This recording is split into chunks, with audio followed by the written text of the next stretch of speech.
정용실이었습니다. KBS.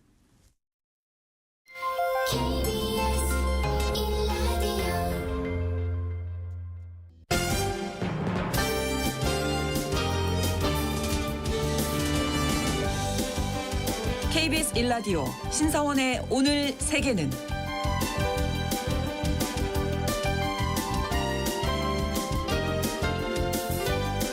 안녕하십니까. 아나운서 신성원입니다. 카리브해에 위치한 섬 푸에르토리코는 미국령입니다. 이곳 사람들은 선거권이 없어서 대선에도 참여할 수 없는데요. 하지만 푸에르토리코 출신이어도 미국 본토에 거주한다면 선거권이 생긴다고 합니다. 얼마 전 트럼프 캠프 쪽 인사가 푸에르토리코를 쓰레기 섬이라고 언급해서 사태가 일파만파 커지면서 분노한 이들의 표심이 얼마나 큰 영향력을 발휘할 수 있을지 관심이 집중되고 있습니다. 미국령이지만 미국 내에서 주목받지 못했던 푸에르토리코에 대한 이야기, 구정은의 수상한 GPS에서 알아보겠습니다.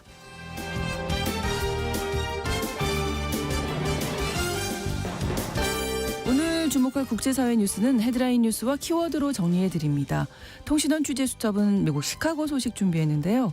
성역도시를 자처하면서 불법 입국자를 돕던 시카고시가 지원 정책을 중단한다고 합니다. 그동안 중남미발 불법 입국자들을 대거 수용해서 이웃 주들과 마찰을 빚기도 했었는데요. 자세한 소식 통신원 연결해서 알아보겠습니다.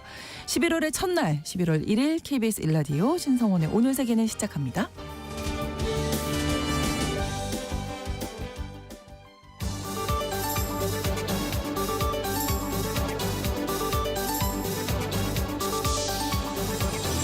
오늘 세계는 헤드라인 뉴스.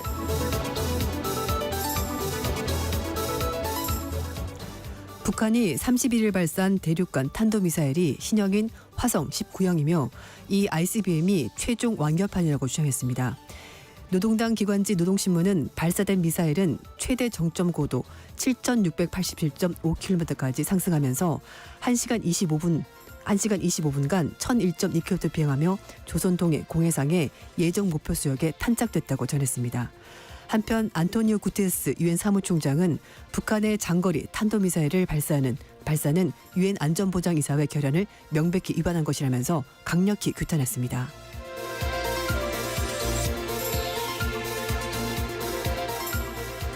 미국 정부가 러시아 쿠르스크 지역에 현재 북한군 8,000명이 주둔 중이라는 정보가 있다고 31일 밝혔습니다. 로버트 우드 유엔 주재 미국 차석 대사는 31일 유엔 안보리 회의에서 현재 러시아 쿠르스크 지역에 북한군 8,000명이 있음을 시사하는 정보를 미국이 입수했다고 소개했습니다. 북한의 러시아 파병에 대해 러시아는 긍정도 부정도 하지 않고 있습니다.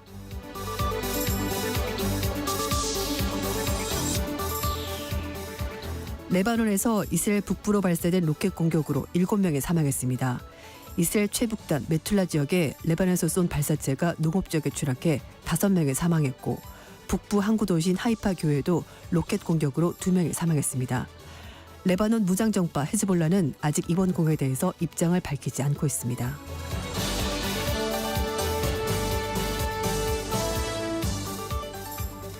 일본은행이 31일 시장 예상대로 기준금리를 2회 연속 동결했습니다.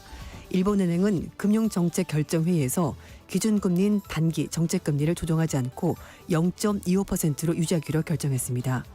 앞서 일본은행은 지난 3월 금융정책결정회의에서 기준금리를 17년 만에 올리면서 마이너스 금리 정책을 종료한 데 이어 7월 회의에서는 금리를 0에서 0.1%에서 0.25%로 인상했습니다만 9월에 이어 10월에도 연속 금리를 동결했습니다. 교도통신은 미국 대통령 선거와 일본 종국 혼란 등 금융시장 불확성이 강해서 금리 인상을 서두를 필요가 없다고 판단한 것으로 보인다고 분석했습니다.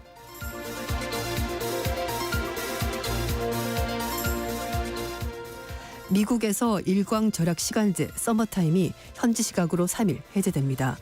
미국 대부분 지역에서 3일 오전 2시를 기해 서머타임 적용을 끝내고 시간을 1시간 늦춰서 오전 1시로 조정해 한국과의 시차는 미국 동부 시간 기준 13시간에서 14시간으로 미국 서부 기준 16시간에서 17시간으로 각각 더 벌어지게 됩니다. 서머타임은 낮이 길어지는 여름철을 앞두고 시간을 1시간 앞당겨 저녁 때 해가 지는 시간을 늦추는 제도로 에너지를 절약하고 경제 활동을 촉진하자는 취지로 미국에서는 애리조나주, 하와이, 괌, 푸에르토리코 등을 제외한 전 지역에서 적용되고 있습니다. 오늘의 헤드라인 뉴스 외신캐스터 조윤주 씨가 전해주셨습니다. 자, 그리고 지금 기상특보가 들어와서 전해드릴 텐데요. 오늘 오후 1시를 기해서 이 제주 산간 지역 그리고 제주도 북부 중산간 지역에 호우경보가 발효됐습니다. 제주 지역 지금 비가 많이 오고 있는 것 같은데요. TV, 라디오, 스마트폰을 통해서 지금 계신 지역의 기상 상황 계속해서 알아보시고 주변에 있는 분들께 알려드려야겠습니다.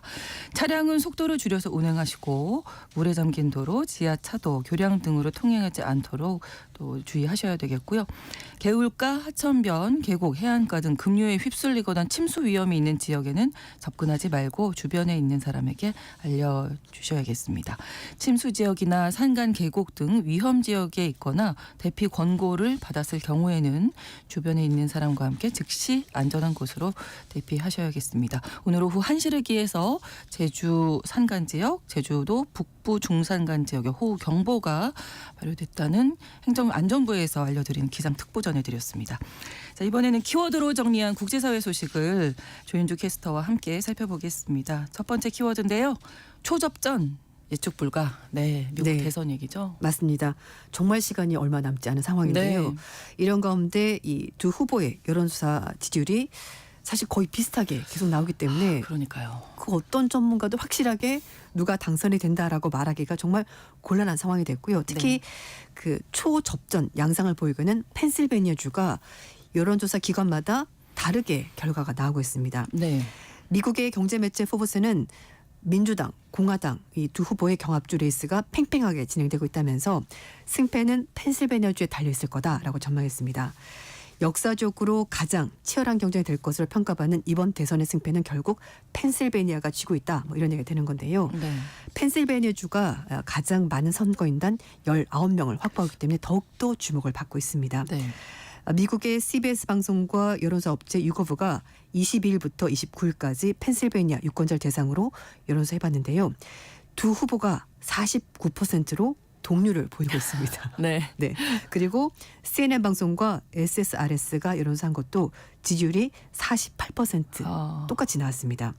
그리고 24일부터 28일 사이에 펜실베니아주 등록 유권자 1,310명을 대상으로 폭스뉴스가 여론조사 해봤는데요. 네. 트럼프 측이 1%포인트 앞서고 있는 것으로 나타났습니다. 또 반면에 지난 16일부터 23일 사이 실시된 UMS 여론조사에서는요. 해리스 부통령이 48%로 트럼프 후보다 1%포인트. 와, 진짜 이거 모르겠는데요. 네, 앞서고 있습니다. 그리고 퀴니피액 대학이 실시한 여론조사에서는요. 트럼프 지지율 47%, 해리스 46% 역시 1%포인트 차이였습니다.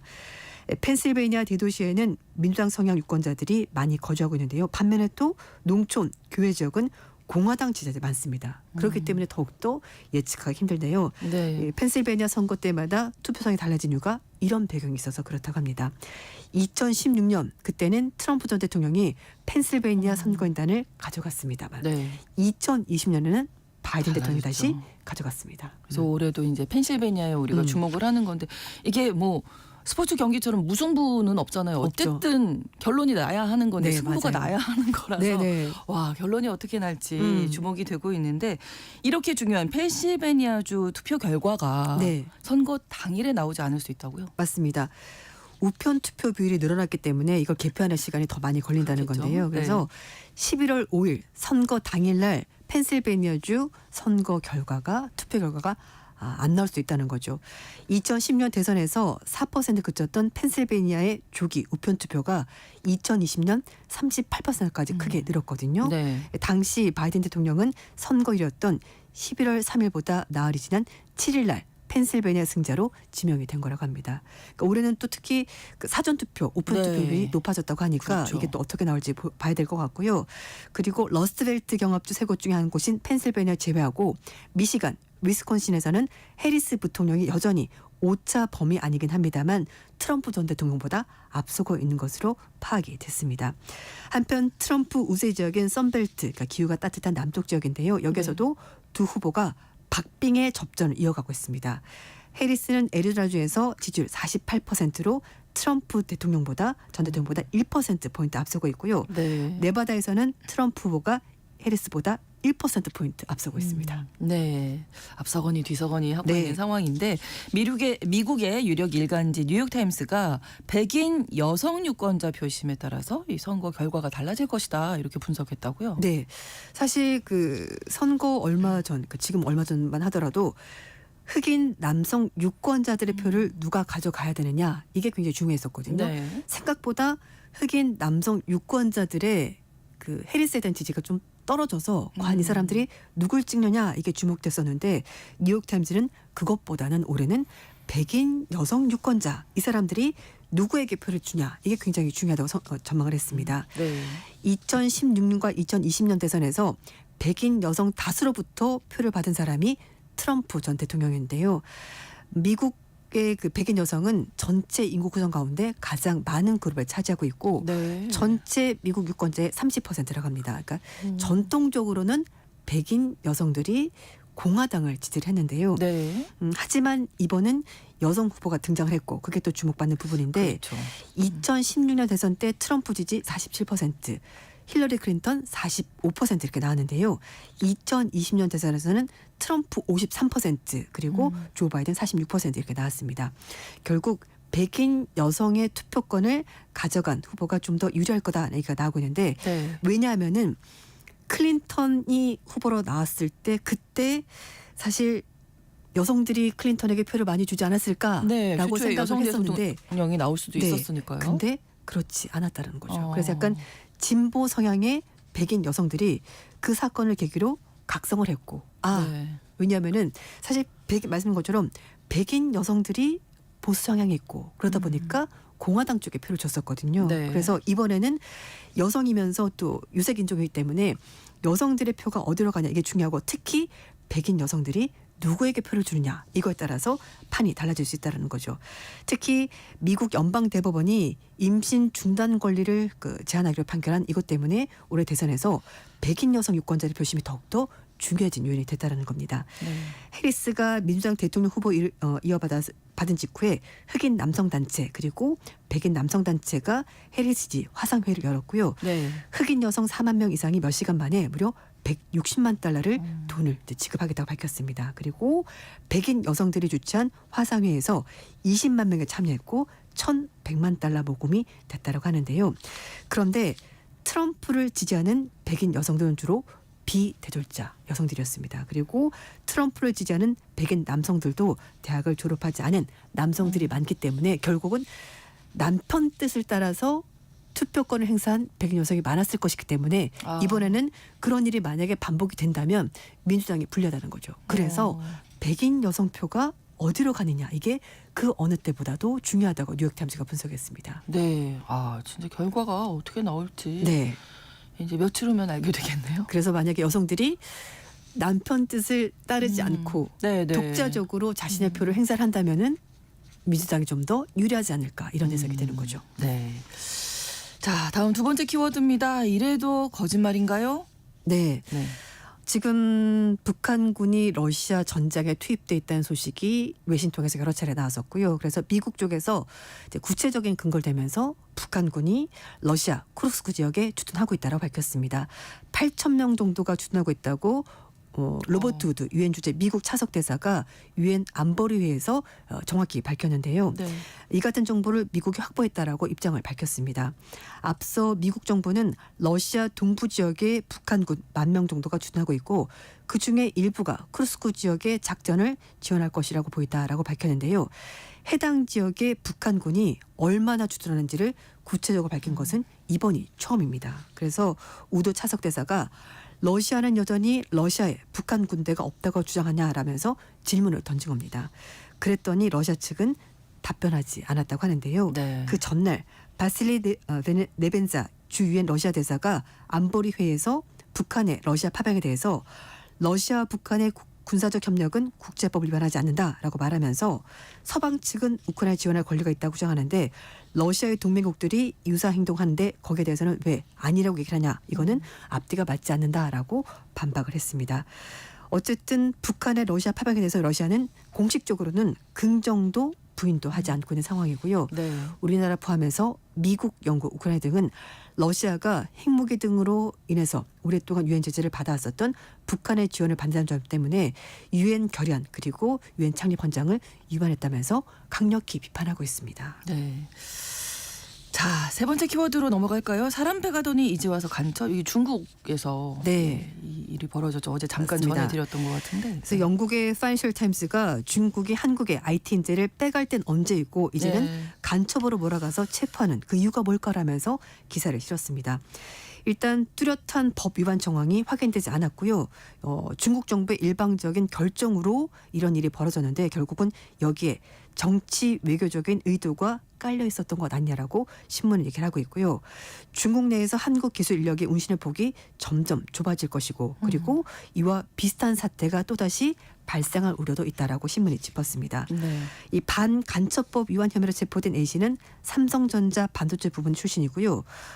2016년 중국의 창신 뇌물에 영입이 됐다가 2020년에 권고사직 당하고 나서 중국 내 다른 반도체 기업에서 근무를 하고 있었는데 네. 갑자기 중국 수사관들이 들락져서 A씨를 잡아갔고 5월 달에 허페이에 있는 한 구치소에 갇혀 있는 상황이 됐습니다.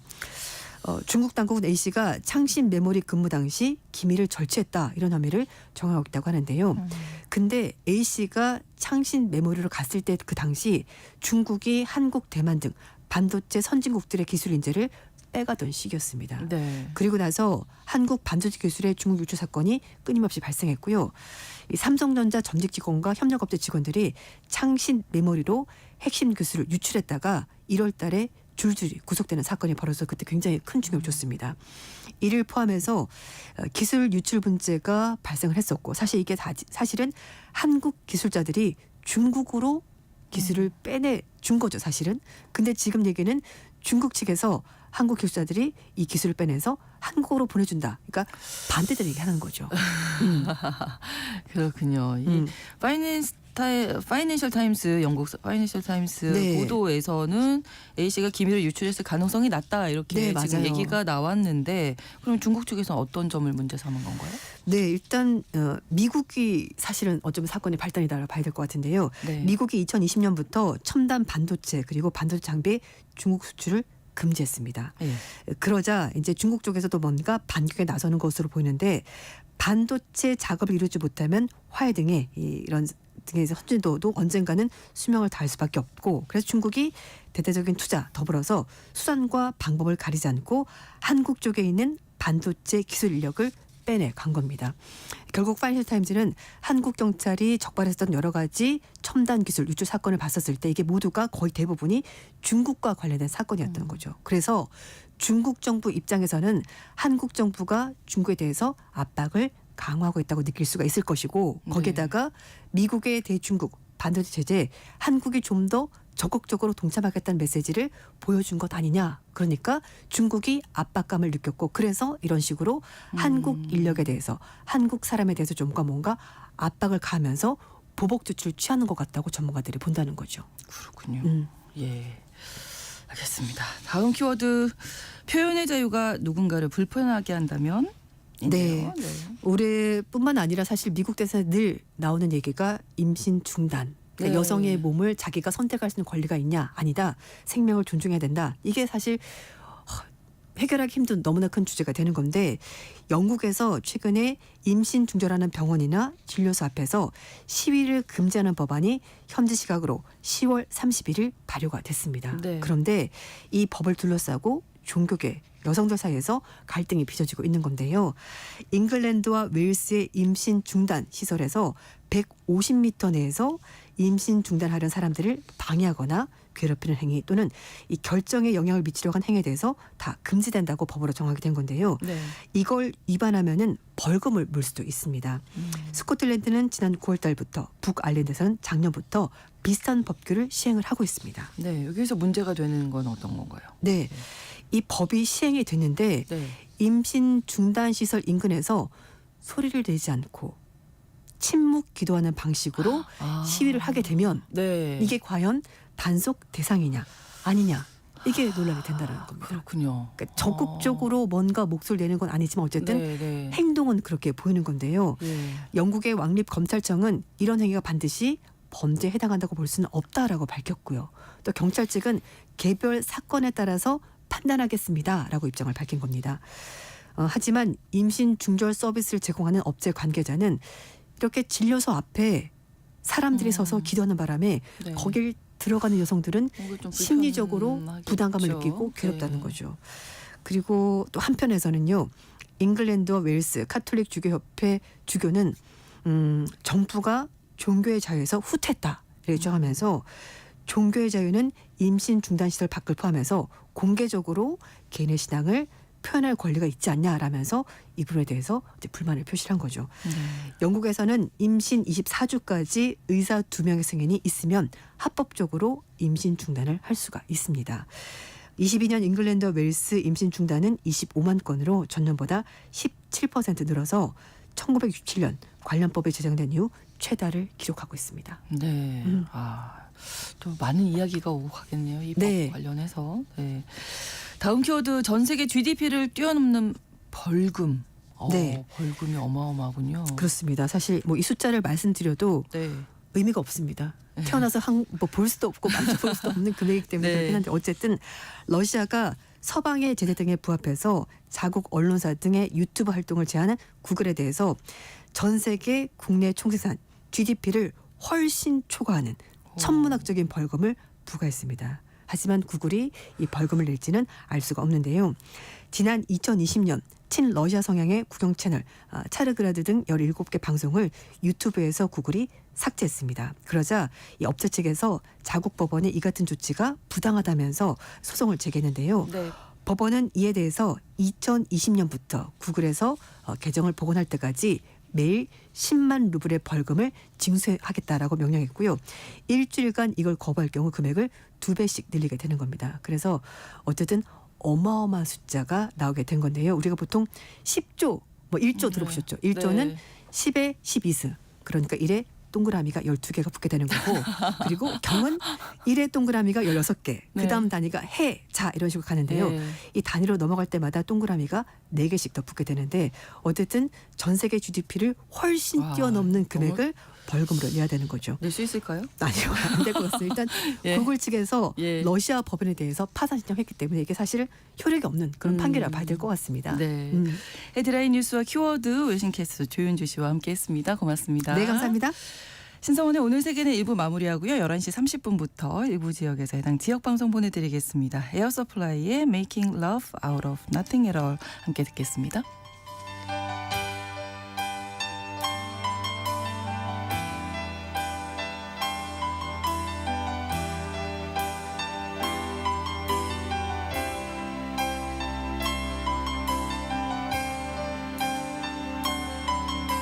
I know just how to whisper, and I know just how to cry. I know just where to find the answers, and I know just how to lie. I know just how to fake it, and I know just how to scheme. I know just when to face the truth, and then I know just when to dream. And I know just where to touch you, and I know just what to prove. I know when to pull you closer, and I know when to let you loose.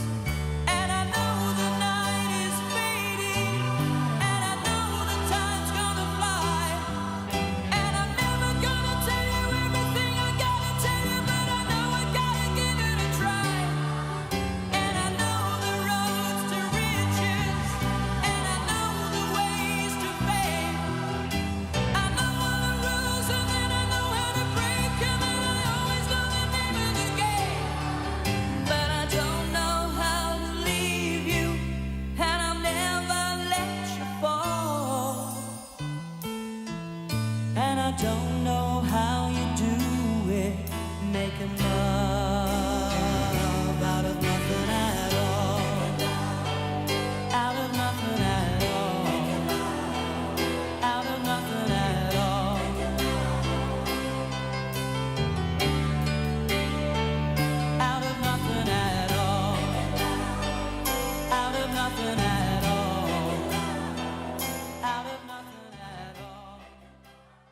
지금 시각은 11시 30분입니다.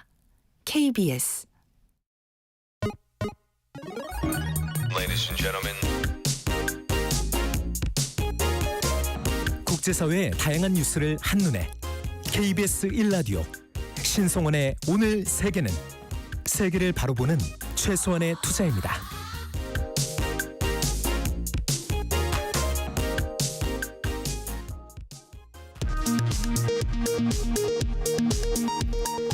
이 시각 라디오 정보센터 뉴스입니다. 국회 운영위원회가 대통령이나 친인척을 수사 대상으로 하는 상설특검의 특검 후보 추천위원회를 구성할 때 여당 추천을 배제하는 내용의 국회 규칙 개정안을 야당 단독으로 통과시켰습니다. 상설특검은 대통령의 거부권 대상이 아니며 본회의를 통과하면 시행됩니다. 더불어민주당 이재명 대표는 정부의 국정 운영이 마구잡이 범죄 행위, 불법으로 구성돼 있다고 비판하고 윤석열 대통령을 향해 두려워하길 바란다. 국민은 물과 같아서 정권을 띄우기도 하지만 정권을 언제든 뒤집어 엎을 수 있다고 밝혔습니다. 국민의힘 추경호 원내대표는 더불어민주당이 어제 공개한 윤석열 대통령과 명태균 씨의 통화 녹취에 대해 법률적으로 문제가 없는 부분이라는 입장을 밝혔습니다. 또 사인과 공천 대화를 나눈 것은 부적절하다는 지적이 있다는 기자들의 질문에 그건 여러분이 판단해달라고 말했습니다. 한국소비자원이 최근 3년간 11월과 12월에 접수한 전자상거래 의료와 신변용품 관련 평균 피해구제 신청 건수는 1,224건으로 월 평균 건수보다 23.4% 높은 것으로 나타났습니다. 북한이 어제 발사한 대륙간 탄도미사일 ICBM은 신형인 화성 19형으로 최종 완결판 대륙간 탄도미사일이라고 주장했습니다. 현지 시간 지난 29일 스페인 남동부 지역에 내린 기습폭우의 사망자가 158명으로 급증했습니다. 1973년 10월 홍수 이후 51년 만에 최악의 인명피해가 났습니다. 지금까지 라디오 정보센터 뉴스 정한나였습니다.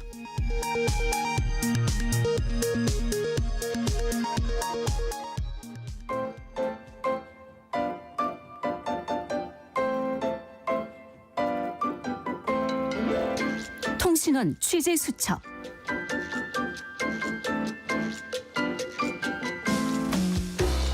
통신원 취재 수첩 오늘은 미국 시카고로 가봅니다. 유정임 통신원이 연결돼 있습니다. 안녕하세요. 네, 안녕하세요. 시카고에서 인사드립니다. 네, 시카고시가 지난 2년여 동안 수만여 명의 이 중남미 이민자들을 지원을 해왔다가 갑작스럽게 중단한다고 발표했다면서요? 네, 그렇습니다. 지금 시카고시 다운타운의 주요 거리에서는요, 사람들에게 도움을 요청하는 중남미 난민들의 모습을 쉽게 찾아볼 수 있는데요. 네. 브랜든 존슨 시카고시장이 최근 기자회견을 열고 올해 말까지만 새로 도착한 중남미 망명 신청자를 위한 지정된 보호쉼터를 폐지할 것이라고 밝혔습니다. 이에 따라 시카고시가 현재 운영 중인 13곳의 보호시설이 폐쇄될 전망인데요. 이는 보호시설의 시스템을 통합하려는 도시의 계획의 일환이라면서 내년부터는 중남미 난민들이 노숙자들과 함께 시카고시가 현재 제공 중인 침대를 이용해야 하는 것으로 나타났습니다.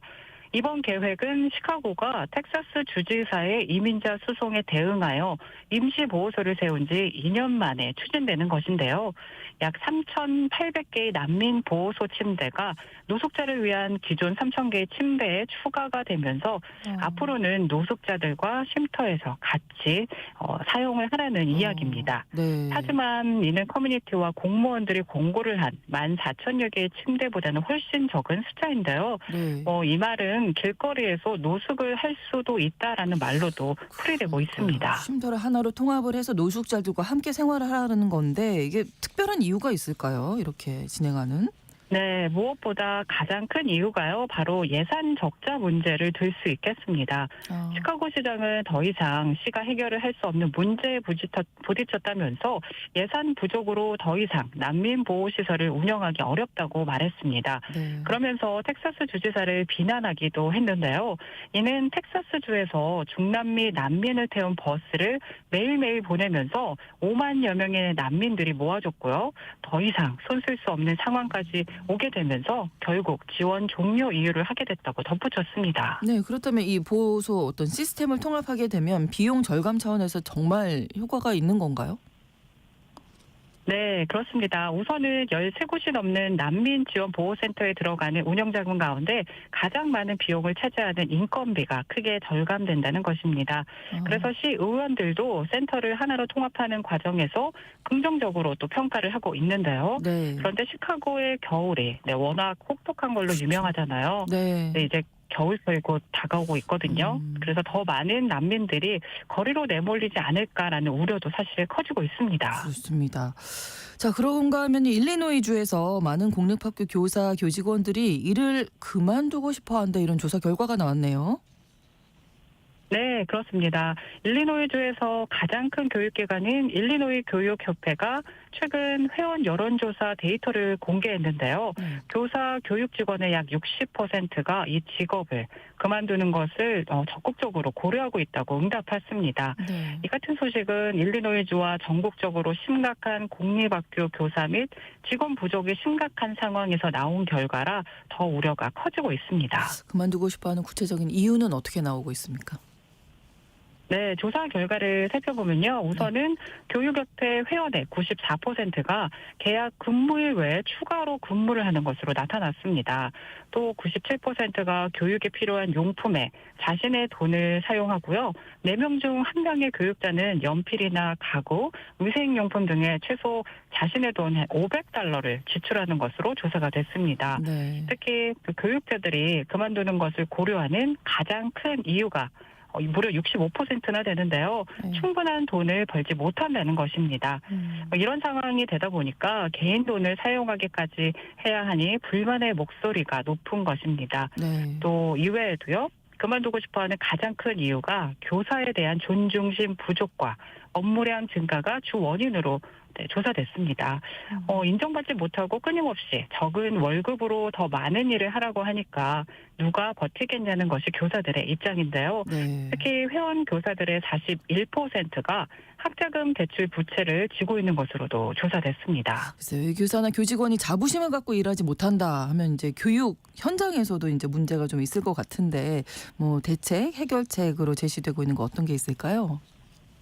네, 교육처 예산을 확보하기 위해서요. 사실 수년 동안 투쟁이 지속돼 왔습니다. 네. 그동안은 사실 연방정부의 팬데믹 지원금으로 이러한 문제가 해결됨으로써 공립학교는 이러한 비용 등을 충당했고 더 많은 교직원을 고용할 수 있었는데요. 네.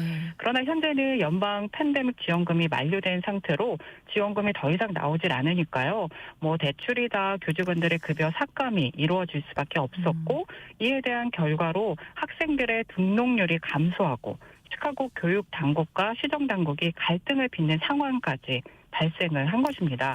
거기다가 시카고 교육청이 지난 2016년부터 2018년까지 예산 부족을 해결하기 위해서 긴급 대출을 받았는데요. 네. 올해만 $2억 포함해서 $21억 대출금을 갚아야 하는 것으로 나타나면서 사실 어려움은 더 커질 것으로 예상되고 있습니다. 당분간은 어려운 상황에 놓여 있겠네요. 네, 감사합니다. 오늘 소식 여기까지 듣겠습니다.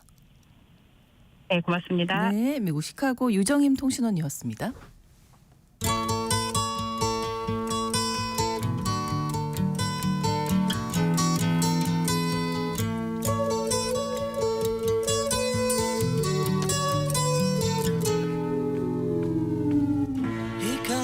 넓은 지구촌의 한 지역, 장소를 중심으로 우리가 주목해야 할 이야기 전해드리는 시간 글로벌 이슈 구정은의 수상한 GPS입니다. 구정은 국제전문기자와 오늘도 함께합니다. 어서 오세요. 안녕하세요. 자, 미국 대선을 이제 얼마 안 진짜 코앞이네요. 네, 그렇습니다. 다음 주 화요일인데요. 푸에르토리코가 화제가 되고 있더라고요. 이게 무슨 일이 좀 있었던 뜬금없죠? 건가요? 네, 갑자기. 푸에르토리코. 예. 예. 발단은 사실 어떤 코미디언이 도널드 트럼프 공화당 대선 후보 그 지지 집회에서 네. 좀 말이 심하긴 했습니다. 푸에르토리코 이제 카리브해에 있는 섬이잖아요. 그렇죠.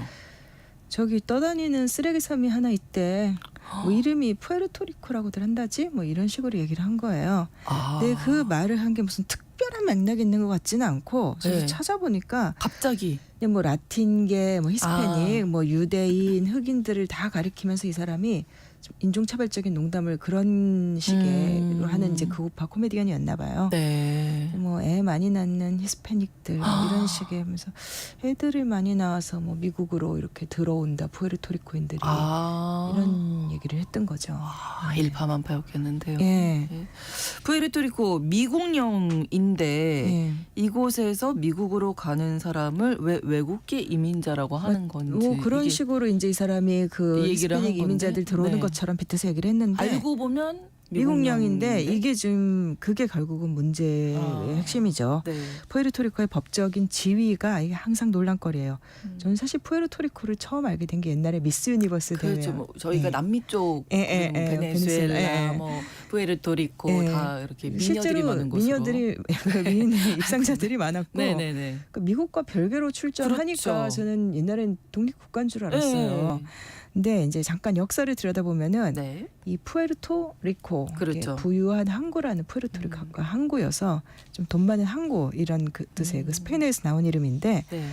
이제 미국 플로리다주 마이애미에서 한 1,600km 정도 떨어져 있고 여기는 스페인어랑 영어가 공식 언어인데 스페인어 사용자들이 많대요. 아무래도 그렇겠죠. 돈은 네. 또 미국 달러를 씁니다. 근데 여기가 원래 스페인 식민지였다가 이제 19세기 말에 미국과 스페인이 전쟁에서 미국이 이기면서 이제 푸에르토리코는 미국령이 된 거죠. 네. 1917년부터 푸에르토리코 사람들은 이제 미국 시민권을 그래서 갖고 있습니다. 그러면 푸에르토리코 사람들도 미국 국민인 그게 진짜 애매해요. 애매해요. 이게, 시민권자인데. 미국 시민권자인데 예.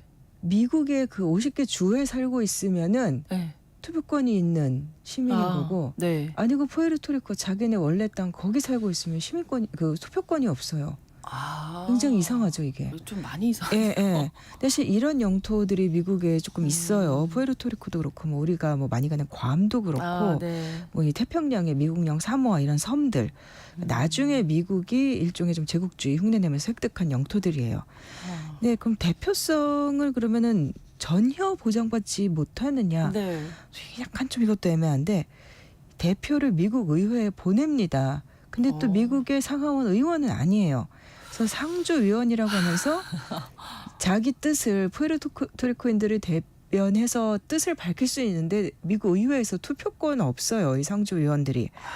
그러니까 의원인 것도 아니고 네. 그러니까 이 사람들이 국민이 아닌 건 아닌데 국민인 것도 아니고 국민도 아니고 국민이 아닌 것도 아니고. 예. 굉장히 애매한 위치에요. 예, 그러면 예. 정부가 있을 거잖아요. 푸에르토리코도 이제 다른 주정부들처럼 정부가 있습니다. 예. 근데 그러니까 국가 원수는 미국 대통령이에요. 푸에르토리코도. 근데 푸에르토리코도 이제 다른 주들처럼 뭐 주지사도 뽑고 네. 뭐 상하 양원 의회도 있고 사법부도 다 있고 그래서 뭐 4년마다 이제 투표도 하고 그래서 뭐 연방 헌법에 따라서 푸에르토리코 사람들도 이제 기본권을 적용을 받거든요. 네. 또 미군으로 복무도 해요. 뭐 옛날에 뭐 베트남전 때처럼 미국이 뭐 징집한다 그러면 이 사람들도 징병됩니다. 그 이 사람들이 미국에 와서 본토로 와가지고 공무원 이런 것도 다 해요. 그렇군요. 지금 그 대법관 중에 그 유명한 소니아 소토마요르라는 여성, 네. 이 여성도 푸에르토리코 출신 대법관까지 있고요. 그렇군요. 그러니까 시민권은 있는데 본토에 살지 않으면 선거는 할 수 없고 예. 독립 완전히 된 것도 아니고 그렇다고 미국의 어떤 주로 인정받은 것도 아니고. 예, 그래서 이게 어떻게 해야 되나요? 계속 이 상태로 있을 거냐 좀 이상하잖아요. 네. 이 상태로 있을 거냐. 독립을 시켜주는 게 맞지 않을까? 근데 또 그렇다고 네. 해서 이 상태가 뭐 대단히 문제가 되는 또 상황이 아닌 그게 거죠. 무슨 뭐 아니어서. 식민 지배를 받는 것도 아니고. 네. 예. 그래서 미국 이 상태로 있을 거냐. 첫째, 두 번째, 아니면 미국의 다른 주들처럼 주가 네. 될 거냐. 그럼 세 번째, 독립국가가 될 거냐. 네. 근데 이게 1992년에 조지 H.W. 부시 대통령 시절에 네. 연방 정부랑 푸에르토리코 간의 각서를 이제 체결해가지고 모든 연방 부서나 기관은 일단 푸에르토리코도 행정적으로는 다른 주들하고 똑같이 대하라. 이렇게 됐어요. 네. 그래서 뭐 FBI 연방수사국이라든가 뭐 연방재난관리국이라든가 다 또 이제 다른 주에서들처럼 푸에르토리코에도 이제 사무실 놓고 다 또 하고 네. 지금 굉장히 어정쩡한 그런 상태입니다. 그렇군요. 그렇다면 저는 이제 중요한 게 미국 시민권을 가지고 있는 푸에르토리코 국민들은 어떻게 생각하는지 이걸 들어봐야죠. 이 푸에르토리코의 사람들은 이게 여기가 이 정치 구조가 항상 3개 정당, 근데 대체로 2개 정당이 우세했는데 그 네. 2개 정당이 푸에르토리코의 이제 정권이 계속 이제 잡아왔는데 한쪽은 현상 유지, 한쪽은 주로 승격하자. 네. 여기 독립당이라는 것도 있기는 있어요. 아예 독립해버리자. 예. 근데 그 정당은 지지율이 막 5% 이렇게밖에 안 되니까, 그러니까 기본적으로 여기 주민들이 독립하자 쪽은 사실 좀 아닌 거예요. 별로 없네요. 네. 1960년대부터 독립하자, 독립할 건가 말 건가 투표 한 6차례 정도 주민 투표를 했는데 독립안이 과반은 못했어요. 그리고 또 이게 문제는 푸에르토리코 주민들이 결정한다 해도 네. 이게 구속력이 없어요. 미국 의회가 결정을 하게 되어 있는 그런 구조예요. 그렇군요. 예, 그렇게 보면은 푸에르토리코 사람들의 권한이 주권은 확실하게 없는 거죠. 그러면 미국 의회의 분위기를 봐야 되겠네요. 이게 2020년에 네. 푸에르토리코에서 이제 총선을 하면서 주로 승격을 할 거냐 말 거냐, 이제 독립은 그거는 좀 지지가 굉장히 낮고 네. 미국의 한 주로 승격을 할 거냐 말 거냐 투표를 했는데 52%좀 미미한 차이로 주 승격안을 주민들이 지지를 했습니다. 네. 이게 구속력이 없다고 말씀드렸잖아요. 네. 그래서 이 상태는 조금 문제가 있다. 그래서 미국 하원이 2022년에 그러니까 2년 전이죠. 푸에르토리코 지휘법이라는 걸 만들었습니다. 내용은 뭐냐면 미국 의회가 결정하는 거는 안 된다. 푸에르토리코 사람들이 주민 투표를 해서 결정하는 대로 따라주는 게 맞다라는 내용이었는데, 근데 이게 하원은 통과가 되는데 상원에서 아직도 통과가 안 됐습니다. 그래서 결국은 상황이 결정적으로 바뀐 건 없고, 사실 4년마다 이제 푸에르토리코도 선거를 하다 보니까 올해 푸에르토리코는 이번 미국 대선과 같은 시기에 총선을 치러요. 네. 거기서도 또 주민 투표도 같이 하는데 일단 아직까지는 구속력 구속력이 없을 거잖아요. 없는 거죠. 예. 왜 하는지 잘 모르겠고. 예. 자, 그러면 미국 본토에 있는 일반 시민들, 미국인들 국민들은 어떻게 생각하냐? 푸에르토리코. 이게 안 그래도 10월 말에 이제 여론조사를 했어요. 네. 근데 주가 되든가 독립하든가 둘 중 하나를 택하는 그렇죠. 게 맞다. 현상 지금 유지는 상태는 좀, 아니다. 이게 네. 다수였는데, 네. 그러니까 내용을 보면 전부 다 푸에르토리코 사람들이 그 주 습격을 원한다면은 해주는 게 맞다. 특히 이제 민주당 지지자들 그쪽 많고, 네. 만약에 푸에르토리코 사람들이 독립을 하겠다고 하면 또 시켜주는 게 맞다. 그러니까 이게 계속 주민들이 도돌이표예요. 원하는 대로 해주는 게 맞다가 그 국민들 네. 여론도, 미국의 일반 시민들 여론도 그렇고, 네. 그 안이 사실 미국 하원에서 통과가 된 거고, 네. 상원에서도 이제 뭐 나중에 언제 통과가 될지 모르지만 네. 통과가 되면은 푸에르토리코 사람들이 아마도 주민 투표를 이제 다시 해가지고, 이번에 하는 건 의미가 없고 네. 다시 해가지고 이제 모종의 결론이 나겠지만, 이게 뭐 이른 시일 내에 막 이렇게 뭐 1, 2년 내에 이르지는 못하겠죠. 예, 뭐 시급한 문제는 아니라고 예. 생각들을 하는 것 같고, 근데 이번 대선에서 이렇게 푸에르토리코 문제가 이슈가 되는 이유는 그러니까 사실 제가 투표권이 없다라고 말씀을 드렸지만, 네. 본토에 사는 푸에르토리코 사람들은 투표를 하잖아요. 투표권이 네. 있죠. 네. 근데 미국의 그 히스패닉이라고도 하고 라티노라고도 하는 이 그쪽 이제 스페인어권 네. 꽤 2021년 많을걸요? 기준으로 많죠. 그 인구가 네. 6,200만 명이 넘어요. 근데 1980년만 해도 이제 미국 인구의 한 7% 정도는 지금 한 20% 가까이 됩니다. 근데 그 중에 멕시코계가 3,700만 명이니까 제일 많아요. 사실은 그렇죠. 미국 히스패닉의 60% 이상이 이 멕시코에서 온 사람들이에요. 네. 근데 그 다음이 푸에르토리코 사람들입니다. 물론 멕시코계보다는 적지만 이제 전체 푸에르토리코 사람들이라고 하면 900만 명 정도 되는데, 네. 그 중에 3분의 2, 600만 명 가까이가 미국 본토에 살아요. 투표권이 있는 사람들입니다. 네네. 물론 그 중에 뭐 이제 뭐 성인 인구 유권자를 따져봐야겠지만, 네. 그래서 푸에르토리코에 사는 사람은 지금 320만 명밖에 안 되더라고요.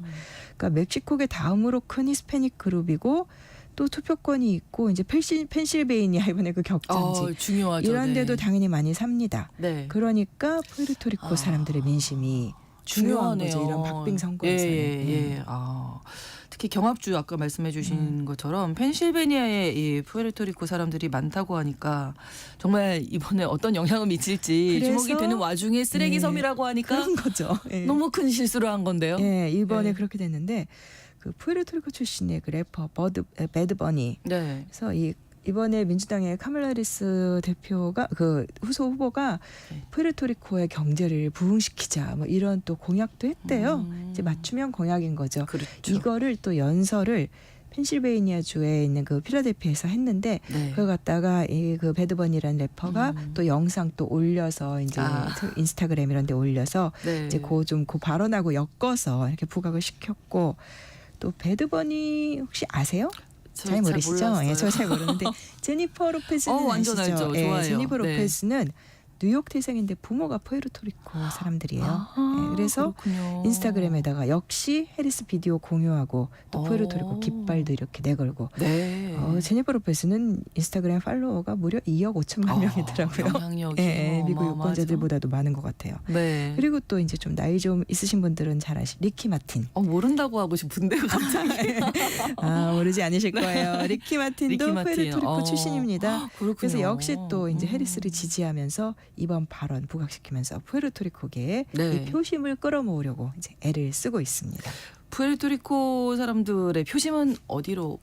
사실 이렇게 따로 미국 본토에 살고 있는 사람들 따로 여론조사한 거는 제가 못 봤는데 예. 쓰레기산 발언에 대해서는 푸에르토리코 출신들이 굉장히 아유, 반발하고 반발하겠죠. 있다는 예. 보도들은 많이 나왔어요. 네. 그래서 이번에 그 펜실베이니아에서 부통령 후보 그 팀 월즈하고 그다음에 또 민주당의 이 젊은 세력을 대변하고 또 이제 그 마이너리티인 알렉산드리아 오카시오 코르테스 여성 의원이죠. 네. 이름이 되게 길어서 미국의 상상 AOC라고 부르는데 트럼프 측 또 맹공격하고 있고. 근데 도널드 트럼프 후보에 대해서 푸에르토리코 미국 본토 사는 사람들 말고 아마 푸에르토리코에 거주하고 있는 사람들은 사실 반감이 좀 많을 거예요. 네. 이게 트럼프 때인 2017년에 네. 허리케인이 푸에르토리코를 강타를 했는데 그때 특히 이제 마리아라는 허리케인은 그거는 저도 그때 뉴스에서 많이 봤었거든요. 네. 피해가 너무너무 컸어요.